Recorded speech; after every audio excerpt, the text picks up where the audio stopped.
Pessoal do segundo ano, estamos aqui dando início a mais uma aula nossa, tá bom? Dando continuidade ao conteúdo da aula passada, né, que foi justamente Revolução Francesa, né? A gente vai dar sequência falando justamente de um carinha que vai surgir aí na França como um grande imperador, né? Mas antes é necessário justamente conhecer o seu histórico, né? Até ele chegar ao poder, a sua chegada e a sua saída, né? Ele vai durar aí de 1799 até 1803, tá bom? Tem grande importância no processo do fim da questão revolucionária na França. É ele que acalma essa ideia de revolução, né? Acaba com os conflitos relacionados a essa questão da Revolução Francesa, tá bom? E esse cara é nada mais, nada menos do que esse carinha que vai aparecer agora aí pra vocês, tá bom?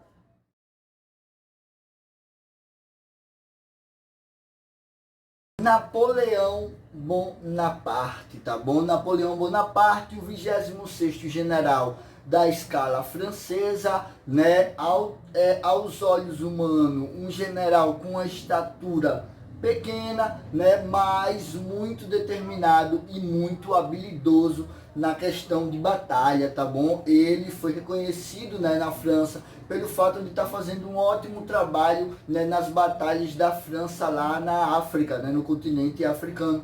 E aí ele é mandado uma ordem para que ele voltasse à França, né, e ele volta à França no processo ainda revolucionário, justamente quando os franceses decidem tirar os jacobinos do poder naquela fase do terror, e os girondinos estabelecem o que a gente chama do diretório, né? O diretório francês, que era governado por Napoleão e mais duas pessoas, né? Napoleão, em um golpe político estratégico, derruba justamente essas duas pessoas, e a partir daí ele começa a governar justamente a França. E para ajudar justamente nessa questão do nosso conteúdo, galera, eu resolvi hoje copiar aqui no quadro um mapinha mental do que foi o processo napoleônico na França, tá bom? Então vamos lá.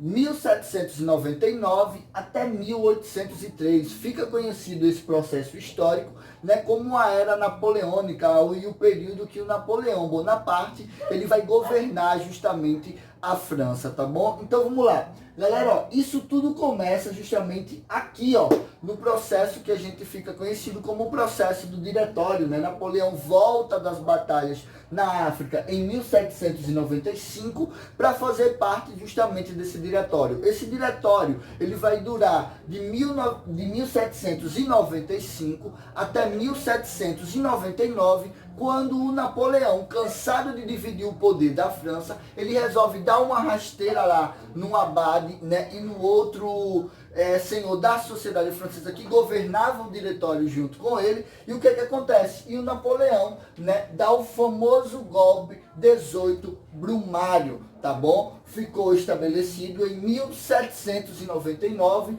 e ficou conhecido como o período que cessou qualquer aspecto ou qualquer idealização da ideia de revolução na França, porque agora eles sanam toda a complicação que ocorreu justamente com o processo revolucionário, e Napoleão centraliza justamente o poder em suas mãos e dá continuidade ao processo aí de recuperação da economia francesa e tanto da questão social da França, tá bom? Então vamos lá. Em 1802, galera, Napoleão, não satisfeito, né, em assumir o poder, em estar controlando a França, ele próprio nomeia-se cônsul vitalício, tá bom? Então Napoleão se torna aí o cônsul vitalício francês.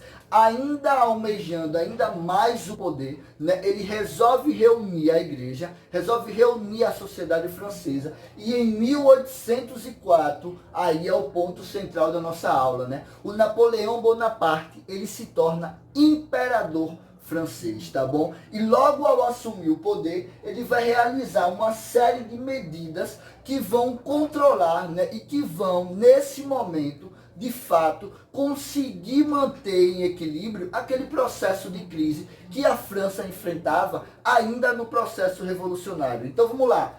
Ele vai criar no âmbito do direito o Código Civil Napoleônico, tá bom? Ele vai realizar uma reforma tributária dentro da França e ele vai cobrar agora os impostos com os valores iguais e parecidos para todas as camadas sociais francesas, né? Ele vai realizar uma reforma educacional na sociedade francesa quando ele vai garantir o ensino básico gratuito para todos, tá bom? Então aí, além disso, né, ele vai assumir um acordo com a Igreja Francesa, que até então Igreja e Estado francês andavam um pouco separados. E o Napoleão, né, com a sua capacidade política, ele vai conseguir, de fato, reunir esses dois pontos aí, beleza? Galera, ele vai ser o responsável pela criação do Banco da França e pela ideia de uma moeda francesa que ele vai fazer circular pela França com o objetivo de valorizar a economia francesa, tá bom?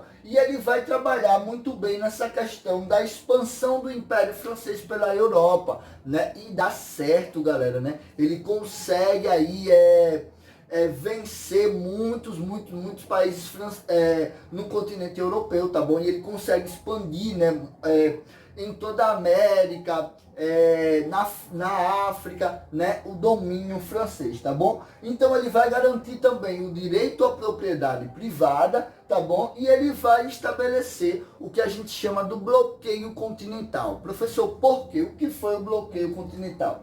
Galera, o bloqueio continental era justamente uma rixa entre Napoleão Bonaparte e a Inglaterra, né? Por quê?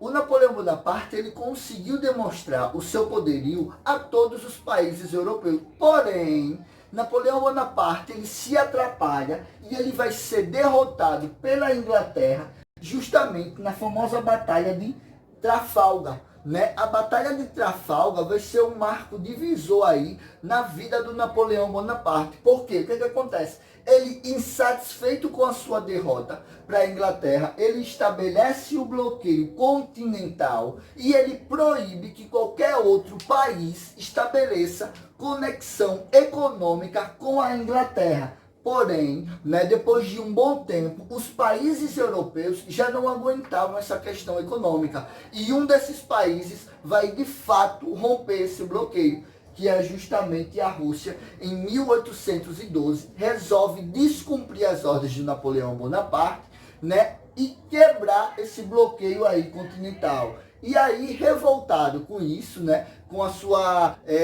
essa falta aí de medo da Rússia com o seu poder, ele resolve, né, atacar os russos. Só que o Napoleão Bonaparte não contava com uma coisa, né, com o inverno russo, galera, né? E o inverno russo fez muitas e muitas vítimas, né? Que diga a Alemanha lá na Segunda Guerra Mundial. Então, o que acontece? Ele é derrotado e ele é humilhado aí, galera, justamente pelo exército francês. É quando, de fato, você vai ter agora a queda do Império Napoleônico, né? Após ser derrotado, né, as tropas francesas voltam, né, para a França e vão disputar justamente em 1813 a Batalha de Leipzig, tá bom, galera? Eles também são derrotados pelos ingleses, que montam uma trinca, né? Como assim, professor? Se reúne a Inglaterra, a Rússia e a Prússia, tá bom? E tiram o Napoleão Bonaparte do poder, e aí o Napoleão Bonaparte, ele é retirado do poder, ele é exilado, porém, colocaram justamente um líder, né? O rei, e ele não consegue também administrar a França nesse período. O que é que vai acontecer? O povo tenta colocar novamente o Napoleão Bonaparte no poder, ele volta do seu exílio na ilha de Elba, tá bom? E ele tenta estabelecer novamente o seu poder. E esse período, galera, da volta do Napoleão Bonaparte, após a derrota na Batalha de Leipzig, tá bom? O que vai acontecer é conhecido como o governo dos 100 dias napoleônicos, né? Ele consegue aí se manter durante 100 dias à frente ainda da França. Porém, em outra batalha, a Batalha de Waterloo, tá bom? O Napoleão Bonaparte é derrotado e exilado definitivamente. Beleza, galera? Após o Napoleão Bonaparte ser exilado para a Ilha de Elba, né? Após ele morrer com morte natural, o que é que acontece? as potências que venceram Napoleão Bonaparte, lá, elas vão se reunir no Congresso de Viena, essa é a imagem que vocês estão vendo aí,